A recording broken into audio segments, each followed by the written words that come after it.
Hey everyone, happy holidays. Melissa, my wife, and I are here to say hey, Merry Christmas. And we wanted to, I thought that it might be a little bit of a bonus video here for the holidays. 3 years ago, I put out a video called Scientology Holidays.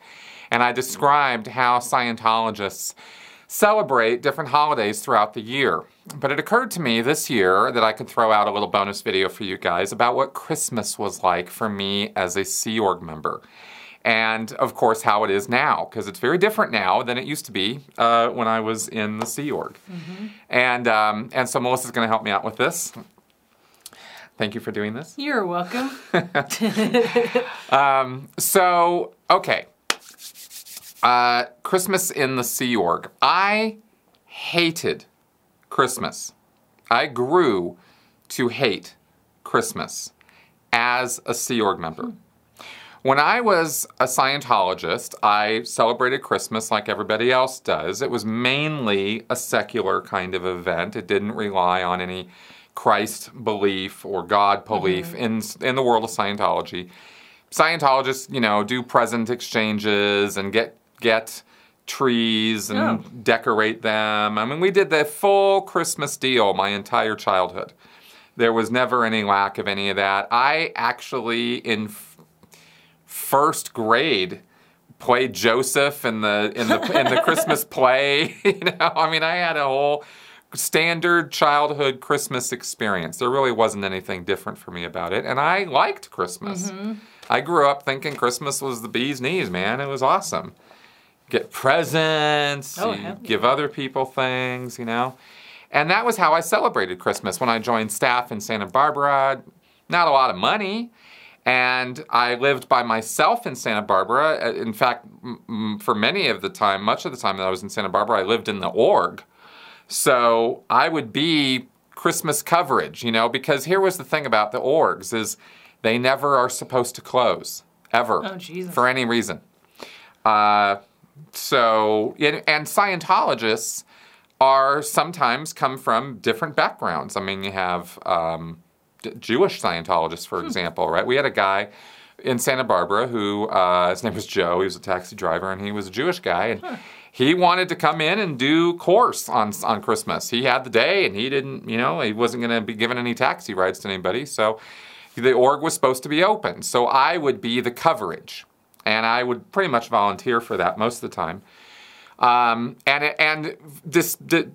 Except for the brief period of time that he was in the course room and I had to supervise him, because that was my job. I was literally, that's the name of the job, is course supervisor.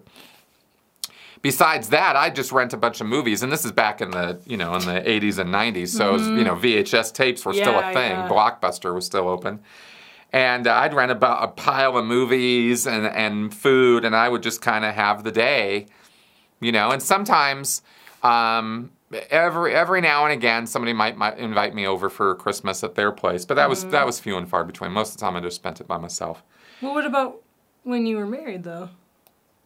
Well, that was in the Sea Org. Okay. That was later. This is everything I'm talking about is when I was in Santa Barbara. Yeah, this is all Santa Barbara. So then I joined the Sea Org in 1995, and Christmas became a whole different thing, because here's what happened. I joined in the summer of 1995, and I went directly into management. And I've talked about this, but I'll just say here that I was in a management position over the delivery of Scientology for all of the Western United States. So all the classrooms, all the auditing that took place, that all fell under my responsibility. Wow. And the first year that I was in the Sea Org, and I did this for the first 8 years that I was in the Sea Org, that I was in this management position. So I learned right away that at Christmas, the orgs would empty out. Because, surprise, all the Scientologists are going on vacation. They're not going into the course rooms. They're not going into auditing. They don't want that time for themselves. They want to have a holiday. Yeah. Right? Hang out with their family, maybe. Yeah, they're going to go, you know, all the things that people do during the holidays, Scientologists tend to do. So this was death for us, though, because when I was in the Sea Org now, I had to keep the stats going up, right? So every week, the week ends on Thursday at 2 o'clock. So from Thursday to Thursday, you're counting the production that goes on in the orgs. Oh. When I was in Santa Barbara, it was just the production for my week. And nobody really cared at the local church level about Christmas. Of course they wanted Christmas off. Everybody wanted Christmas off. The fact that I would volunteer to hang out all day and maybe service one person who happened to walk in and keep the front door open in case somebody else happened to walk in, which never happened on Christmas, ever. I mean, finally by 6 o'clock, I'd just lock the door, you know. But at the org level, everybody understood. It was the holidays, it was the Christmas season, and nobody was fanatical about the statistics. Okay. But at the Sea Org level, it's a whole different thing. They wanted those numbers. They wanted those numbers. That's exactly right. And I was the person in charge of all the service areas.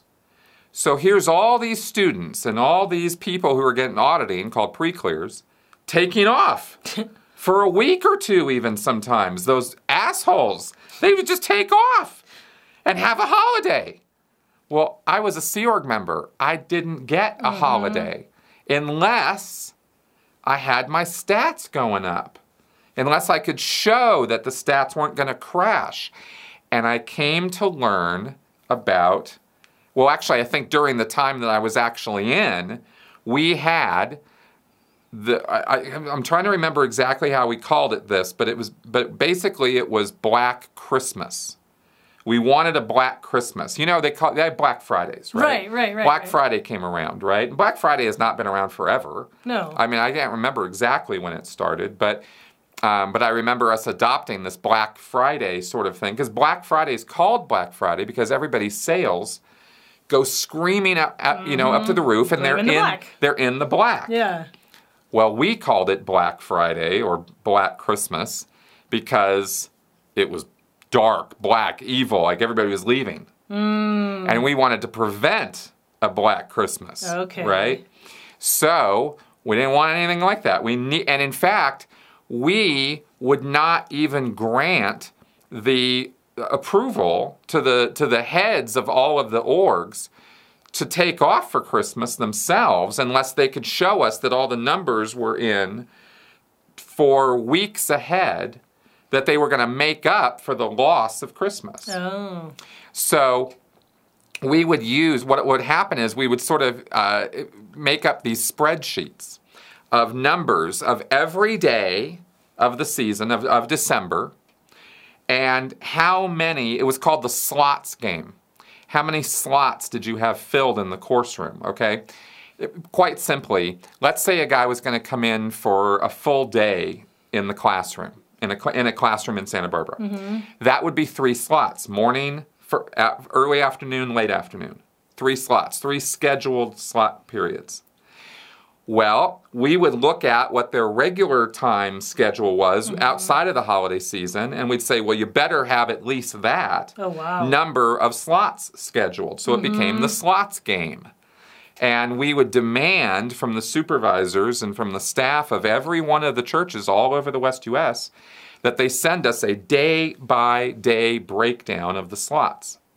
This was all my job. I had to, this all happened while I was working there, that I learned all about this, developed it into a thing, and I had to show my seniors that everything was going to be under control and the stats were going to go up, because I couldn't get Christmas off if I couldn't show that. And so Christmas became for me this high pressure, enormously dismal slots game. And this is why I grew as a Sea Org member to hate Christmas, because the only thing Christmas represented to me was stress and worry and upset and screaming and yelling about these production statistics and these slots, and crashed statistics. Because every single time, no matter how much work we did, no matter how many of these slots we were, and I was on the phone with the orgs. We were never supposed to be on the phones. We were supposed to be interacting with the orgs through telexes and dispatches, but we were calling them and pressuring them. And I was trying to get these grids all together for every one of these orgs. And there were 34 churches of Scientology in the Western United States. So I had to oversee all of these. And it just became this like nightmare of weeks and weeks of nightmare. Where are the slots? I had to report every single day on this. And if like I said, if they weren't going to go up, then I wasn't going to get Christmas off. And that happened quite a few times. At first, when I first got in the Sea Org in 1995, it was traditional to take an entire day off for Christmas. Okay. And, the first couple years, it was, easier. It got harder as the years went on. The slots game became more and more intense, and the pressure became more and more intense. And then, about 1999, by around 98, 99, so it was only a couple years in, Christmas became a half day off, not a full day. And there was never, from that point forward, I never had a full Christmas day off. Jesus. It was a half day. Even later, when I went out and about and was traveling, it was still half day. Okay. Right? We were still on missions and projects and stuff and having to do work on Christmas Day. So that was kind of how it went. And despite all that work, the stats would always crash on Christmas anyway, the week of Christmas, whatever Thursday that happened to fall on. If, this year, Christmas is on Tuesday, tomorrow. So why did they keep bothering if it's like... Well, because we were trying to, because we were trying to prevent that crash. Yeah. Or we were trying to prevent it from being a more major crash than it would have been otherwise. A little blip. And you could always see on the long-term graphs, when you looked at a graph that stretches over a year, you could always see when Christmas was. You didn't need to look at the weeks. Yeah. You could see it. Just a little... Oh, there's Christmas. Right? And also tended to follow New Year's also, because New Year's is a week after. So we would have crash, or crash and squeak. And then they'd come back up, right? You wouldn't think that this would be such a big deal. It's 1 week out of the year, 2 weeks out of the year. Who cares? Well, Scientology cares. The Sea Org cares, And my life and the life of all the management staff was just absolutely hell because of this. So Christmas for me became this like stress, anxiety-filled nightmare. And over the years, I just grew to resent it more and more and more, to the point where I would just kind of openly say, people were trying around me to express good cheer and happiness. And, oh, come on, it's Christmas. Even Sea Org members are trying to, put a smile on it and, make it all right. And I just would get so infuriated over all this nonsense because I had Christmas taken away from me year after year after year because of this. And all the stress of the statistics crashing, that I just became a Scrooge. I openly said, I hate Christmas. I hate this time of year. I hate being in the Sea Org at this time of year. That was a little bit of a risky thing to say, but it was true, and I would often say it.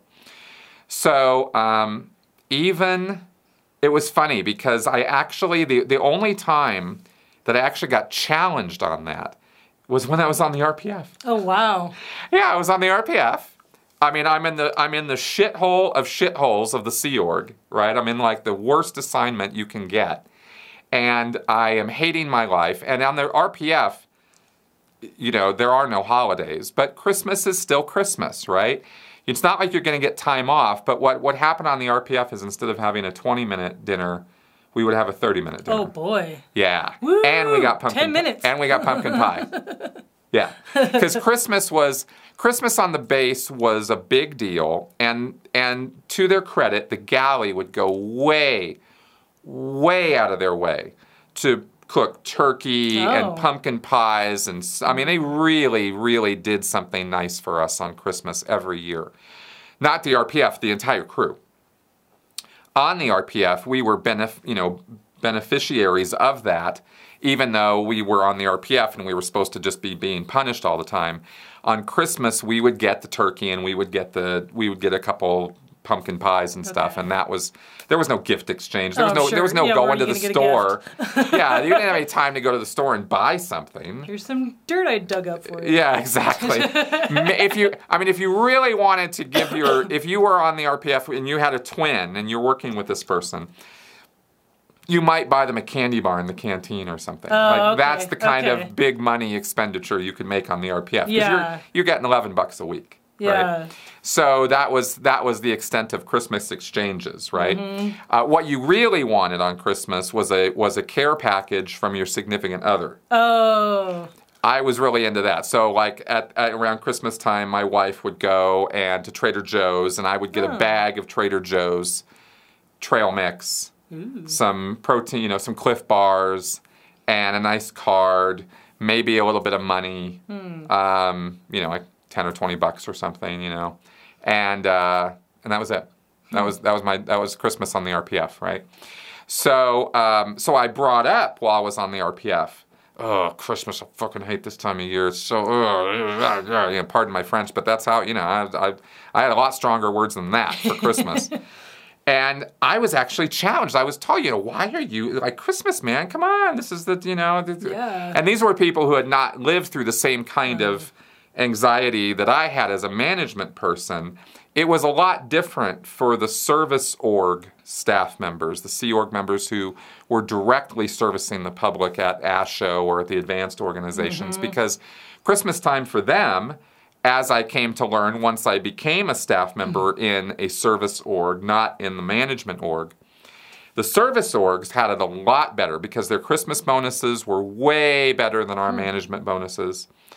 And by that I mean my Christmas bonus was usually about $200. Okay. Big money for a Sea Org member.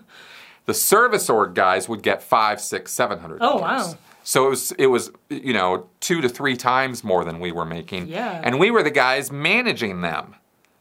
So that was a little bit weird. But that was how the finance system worked. So we got screwed on the bonuses, and then we got screwed on our time off, whereas the service org guys had the public that they were servicing, and the public would bring in crates of cookies and candies and gift baskets, and they just dump it on all the staff. So they're having a good time. Yeah, those guys have their Christmas party, and they gather up all the baskets and everything that all the public had just come and given, and they'd have a big Christmas party.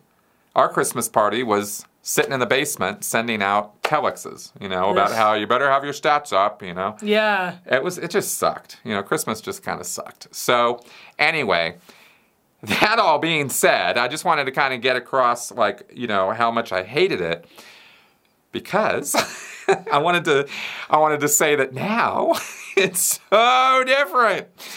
I've been out 6 years now, right? And Christmas has every year been getting better and better and better for me personally in my life. And now that I'm married and I've got another family now.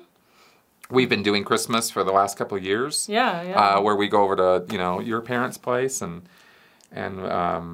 your stepmom has like this amazing Christmas village.